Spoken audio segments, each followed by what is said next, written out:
አዲስ 1879 ይህ የአዲስ 1879 የታሪክ ማስታወሻ ነው።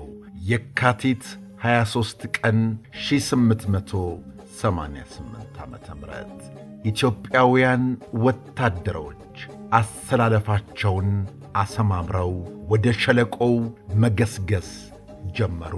በመጀመሪያ የኢትዮጵያ ጦር የተንቀሳቀሰበትን መሃል ለመሃል አቅጣጫ ለመከተል ማጥቃት ሰነዘረ። ደኔ በለው በያስከው መንሽ በዚህ ማጥቃት ላይ የአጤ ምኒልክ የግል ጠባቂዎች የሚገኙበት የንጉሠ ነገሥቱ ጦር የማለዳዋ ፀሐይ ጨረር ዐይናቸውን እያጥበረበረው በመጀመሪያ በአነስተኛ መጠን በመቀጠል እጅግ በጣም ብዙ ወታደር በማሰለፍ ወደ ኢጣሊያኖች ይዞታ መገስገስ ጀመሩ። ይህ እንቅስቃሴያቸው ለኢጣሊያ ወታደሮች የጥይት ኢላማ እንዲሆኑ በቀላሉ አጋለጣቸው። ከፍተኛ ጉዳትም አደረሱባቸው። በዚህ የኢጣሊያ ወታደሮች ጥቃት ወደ ኋላ ያፈገፍጋል ተብሎ የታሰበው የኢትዮጵያውያኑ ግስጋሴ ግን ሊገታ አልቻለም። የኢትዮጵያ ወታደሮች መጀመሪያ የማጥቃት እንቅስቃሴያቸው በኢጣሊያ ወታደሮች ተመክቶ ወደ ኋላ እንዲያፈገፍጉ ቢያስገድዳቸውም ኢትዮጵያውያኑ ወደፊት ለመገስገስ ባላቸው ቁርጠኝነት እንቅስቃሴያቸውን እንደገና እንደ አዲስ ሲጀምሩ ይታያሉ። በዚያ ጥይት በላያቸው ላይ እያፏጨ በሚያልፍበት የቀለጠ ውጊያ ውስጥ እቴጌ ጣይቱ እንደ ወታደሮቻቸው ሁሉ በእግራቸው ሆነው ፊታቸውን የሸፈኑበትን አይነ ርግብ ገልጠው በወኔ ወታደሮች የሆቺክስ መድፎች እጅግ በፈጣን መልኩ የተኩስ ናዳ ማውረድ ጀመሩ። እነዚህ አዳዲስ ዘመናዊ መድፎች በመቀሌው ውጊያ ወቅት ውጤታማነታቸው ተረጋግጧል። መድፎቹ በተራራዎቹ ግርጌ ላይ ሆነው የአልቤርቶኒ ጦር ይዞታን ደጋግመው መደብደብ እንደጀመሩ አጤ ምኒልክ ራሳቸው ወደ መድፈኞቹ ቀርበው አተኳኮሳቸውን እያዩ ያበረታቷቸው ጀመር። እቴጌ ጣይቱ በ5 መድፎች የሚተኩሱ መድፈኞች አጠገብ ሆነው መድፎቹ የሚደበድቡትን የጠላት ወረዳን ይመለከቱ ነበር። ኢትዮጵያውያን መድፈኞች ልክ እንደ መቀሌ ሁሉ መድፎቻቸውን ሲተኩሱ ኢላማቸውን እንዲመቱ አድርገው ስለነበር እጅግ ውጤታማ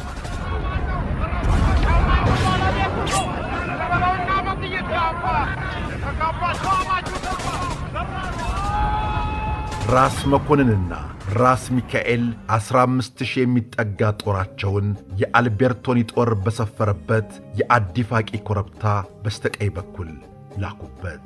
በተመሳሳይ ሰዓት ንጉሥ ተክለ ሃይማኖት ዋግሹም ጋንጉል በእቴጌ ጣይቱ የሚታዘዘው ጦር በአልቤርቶኒ ጦር ከሚገኝበት በስተግራ አቅጣጫ በሺዎች የሚቆጠሩ ወታደሮችን ላኩበት። ይህ እጅግ ረቂቅ ወታደራዊ ስልትን መሠረት ያደረገው የኢትዮጵያውያን የውጊያ ስልት እንደ ደጋን ትልቅ ግማሽ ክብ ቅርጽ ይዞ የነበረውን የኢጣሊያ ጦር የጥቃት አድማስ እንዲሰበስብና ወደ መሃል እንዲሳብ በማድረግ እያደረሰው ያለውን ጉዳት እየቀነሰ ኢትዮጵያውያኑ ተዋጊዎች ፋታ እንዲያገኙና ወደ መካከለኛው የጦሩ ይዞታ እንዲያመሩ አስቻላቸው። ጀበነው በሰንጋ ሆኖ ጀበነው ሰንጋ የሚወጋ የማለዳው ፀሐይ እየበረታ ሲሄድ የኢትዮጵያውያኑ ተዋጊዎች በቁጣ በወኔ ተሞልተው ወደ ኢጣሊያኖች ይዞታ ይወረወሩ ጀመር። እግረኞቹ ኢትዮጵያውያን ብቻ ሳይሆን ፈረሶቻቸው እያስካኩ በተኩሱ መሃል ሽምጥ እየጋለቡ ከኢጣሊያ ወታደሮች ጋር እየተናነቁ የሚዋደቁት የኢትዮጵያውያንን አልበገር ባይነት በማየት ወደ ኋላ ከማክፈግፈግ በስተቀር ሌላ አማራጭ እንደሌለ የተረዱት ጀነራል ዳቦር ሜዳን ዋናው አዛዥ ባራቴሪ ከኢትዮጵያውያኑ ጋር በጽናት እየተፋለሙ የሚወድቁ ወታደሮቻቸውን ቢያበረታቱም ሰዓቱ እየገፋ በሄደ ቁጥር በአድዋ ተራሮች ላይ ሽንፈታቸውን ማረጋገጫ ምልክቶች ይታዩ ጀመር።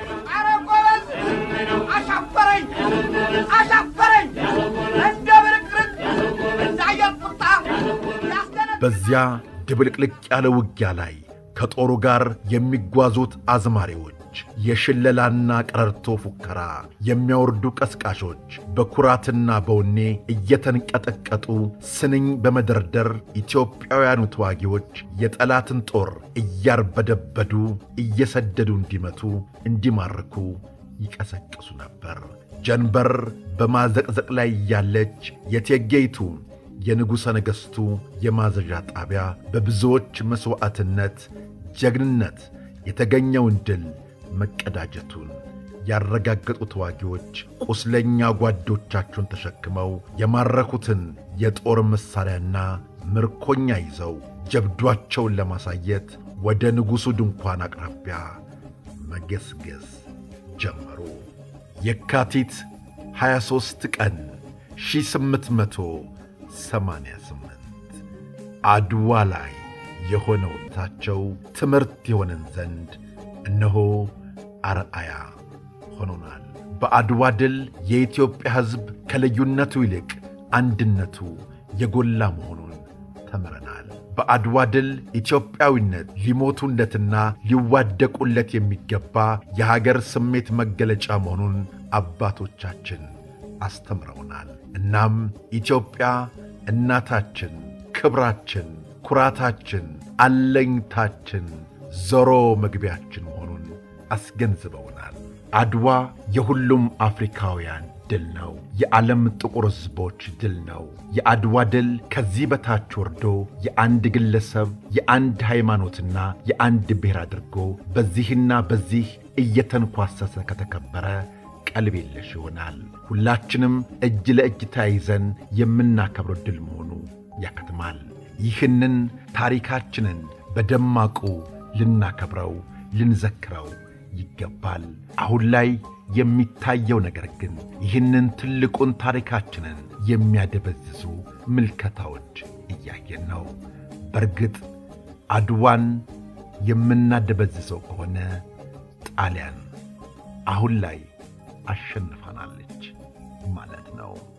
ያኔ ጀግኖች አባቶቻችን በዱር በገደል በጦር በጎራዴ ያርበደበደዋት ጣሊያን ዛሬ ትውልዱን አድዋ በደማቁ የማይከበር ከሆነ ጣሊያን አሸንፋናለች ማለት ነው። አባቶቻችን ይህንን ታሪካችንን እንኳንም አላዩት፣ እንኳንም አልተመለከቱት። እነሱ ደምና አጥንታቸውን ሰጥተውን አለፉ።